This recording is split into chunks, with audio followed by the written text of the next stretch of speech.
lot about expense reduction over the last year. We've heard a lot about cost savings. We've heard a lot about tool consolidation and resource reduction and the Doge effect and all of that. And with that comes burnout, right? Because we're expecting people to do more with less, whether it's using AI, using some agentic automations, whether it's asking your workforce to do more. So as we approach this, from a cybersecurity perspective, we're having levels of burnout, right? And we know there's things called log fatigue where we just get inundated by the data and people don't know what's false and what's real because there's so much coming at us. So, where do we see enhancements coming, considering the fact that there's so much expense reduction? We're expecting a certain outcome of performance from our teams, but we don't have all the resources to be successful, right? We've got budgetary constraints, we're understaffed, but we have to maintain a resilient front to defend against cybersecurity threats, AI threats, compliance requirements that are now becoming mandatory. What are some things we need to start to think about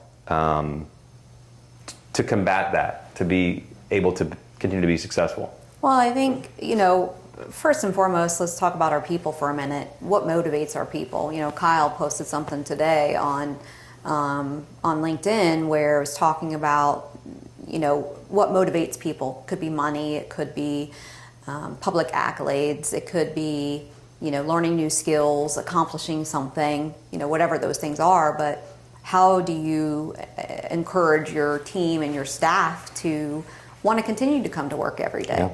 There's, as leaders, it can be a challenge to have all those answers. Hearing your employees' feedback, hearing what they have to say, not assuming, doing employee satisfaction surveys, hearing what their feedback is, doing all hands with them, lunch with leaders that Rob does with folks. I think those things are important. Those activities are important. Putting in career ladders, setting job descriptions and job expectations is really important, so that people know what to do and what to expect. I think that in the face of AI, I actually think that going away from people is an impossibility. I think that, there's I would actually say a misnomer that AI is going to replace people. I think if used correctly, and I'm learning this lesson, it can be advantageous supplement to your team. It can help you identify efficiencies, or it can help you be efficient. Absolutely. In getting to faster resolution of things, or identify potential solutions that you might not necessarily have thought about. I think there is still the not worry, concern. We've doing interviews, people using AIs during interviews. I think that we have to be mindful of the staff capabilities, or potential staff capabilities, or incapabilities for that matter. I mean, you bring up a great point. Like when you think of interviewing and upskilling, there's so much out there. People can literally have an interview, take the speaker, record whatever you're saying, and the answer of what you're expected to hear is on their next screen, because a lot of these interviews nowadays are virtual. So it's really hard to decipher. But if you're smart and you ask the right questions and you pay attention, I think it helps. Another question I'd ask you, Kyle, is it pertains to burnout and how we're able to stay sharp. You run I would say smaller security team, and you've been able to be very successful with not a lot of resources. How have you done it? It's not easy when you don't have a lot, and you don't have a lot of resources, but you have to carry a lot of weight. One thing I found is that a lot of, unfortunately, what I see in the cyber world, just doing a lot of research and just talking to others in the industry, is that there are no set foundations to build off of for some of these smaller teams. And going back to what I was speaking to earlier about having those compliance frameworks as those foundations, it really does help, because it takes out the guesswork of what the team needs to do on a regular basis, recurring basis. We need to get these things done and make sure these things are covered.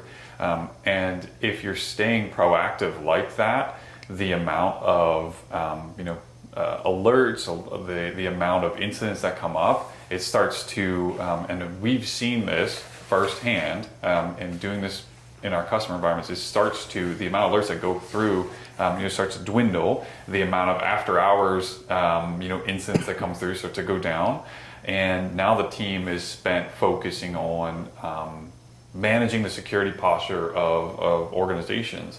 And so if I may, so I have questions. So, with you looking at the alerts that come through, looking at the noise that comes through, doing it in a consistent manner has allowed you to weed out the noise, to lower the noise, Yep. so that what you're focusing on is a reduced amount of alerts, a reduced amount of tickets, because that is the noise you need to pay attention to. Yep. So that would be what Yep. where you're identifying efficiencies and so forth, right? Yep, exactly. Looking at, let's say we're getting 100 alerts per day on a specific thing, and it's always the same. It's always the same at the same environment, maybe same time, what have you.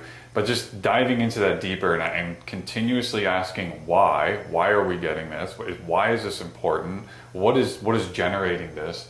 And what are we doing about it? A lot of times in cyber, traditionally it's been send everything, send all the alerts, send everything in. And then teams will sift through that, and knowingly or unknowingly, they'll get into the habit of saying, I don't care about this, I'm not going to respond to this because this doesn't matter, this is just this is noise. just noise. Mm-hmm.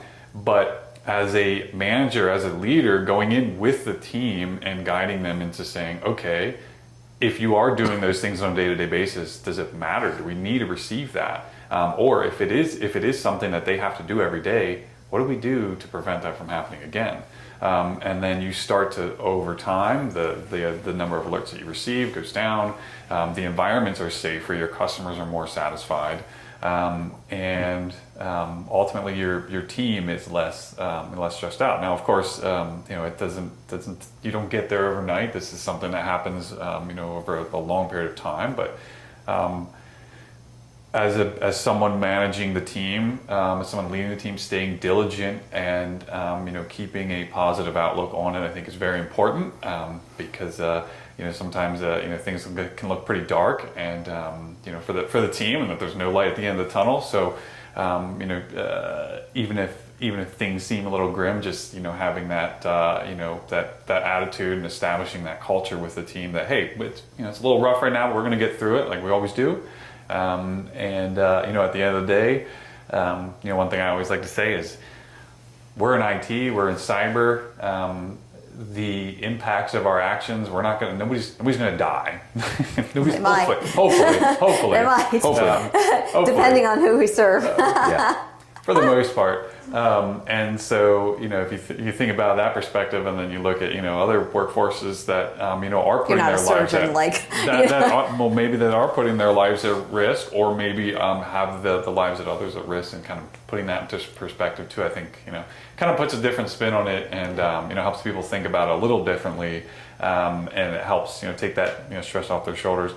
One other really important thing that I found really helpful, back to understanding your team, is setting goals with your team members that, maybe you have a few team members that are very, they're always on it. It doesn't matter what time of day they get an email or they get a message, they're always responding to it. But setting some goals with those individuals to actually disconnect, and it might sound a little crazy, that's a good one. Setting goals with them like, hey, I want you to, what's your hobby? Okay, you're into soccer, you're into hockey, whatever. I want you to, in your hockey league, in your soccer league, I want you to set a goal to reach this many goals per season, and kind of making that as part of their career growth, because, like it or not, that does impact their day to day, because if they're fulfilled outside of the workspace, that translates into the workspace, because they're full. They're a full person, I guess. Best way to say it. So They're fulfilled. fulfilled. They need fulfillment. And I was going to say, like, mental toughness, and having a break and an ability to kind of detach from some of this stuff, because it can be all consuming with cyber compliance, IT as a whole. We have to find our why. Yes, it's a job, but I think a lot of what you just kind of alluded to, you've got to have something else that makes you want to get up every day and do this and fight the fight, because no matter what we do in the world we live in, it's always coming at us, full speed ahead every single day. So, and I think finding passions, right, inside of work. Absolutely. Looking at our staff and seeing what they're passionate about doing. We try to really do that as much as possible, to align, their needs and wants and passions with what they're doing, so that they're enjoying what they're doing. What is their fulfillment? What are they getting out of that? We can't always do that 100%, because, as a business, we still need to operate and certain things need to get done that nobody ever likes to do, of course.